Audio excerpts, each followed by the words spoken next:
കഥ മയിലും കൊക്കും. അവതരണം തുഷാര. തൻ്റെ സുന്ദരമായ തൂവലിനെക്കുറിച്ച് മയിലിന് വലിയ അഭിമാനമായിരുന്നു. ഞാൻ എത്ര സുന്ദരനാണ്! വെള്ളത്തിൽ തൻ്റെ രൂപം പ്രതിഫലിച്ചു കാണുമ്പോഴൊക്കെ അവൻ ചിന്തിക്കും. ഒരു ദിവസം അവനൊരു കൊക്കിനെ കണ്ടുമുട്ടി. നീ എത്ര വിരൂപനാണ്! നിന്റെ ഒരു നരച്ച തൂവൽ! മയിൽ മര്യാദയില്ലാതെ പറഞ്ഞു. എന്നെ നോക്കൂ, ഞാൻ എത്ര സുന്ദരനാണ്! എൻ്റെ തൂവലുകൾക്ക് എന്തു ഭംഗി!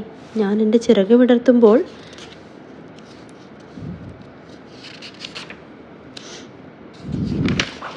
ലോകർ എന്നെ കണ്ട് അത്ഭുതം കൂറി നിൽക്കും. എന്നോട് താരതമ്യം ചെയ്യുമ്പോൾ നീ ഒന്നുമല്ല. മയിലിൻ്റെ പൊങ്ങച്ചം പറച്ചിൽ കൊക്ക് ക്ഷമയോടെ കേട്ടു. അവൻ പെട്ടെന്ന് തൻ്റെ ചിറക് വിടർത്തി ഉയരത്തിൽ പറക്കാൻ തുടങ്ങി. നിനക്കിതുപോലെ ഉയരത്തിൽ പറക്കാൻ കഴിയുമോ? മയിലിനെ കളിയാക്കിക്കൊണ്ട് കൊക്ക് ചോദിച്ചു. മയിൽ നാണിച്ചു നിൽക്കെ കൊക്ക് ഉയരങ്ങളിലേക്ക് പറന്നകന്നു.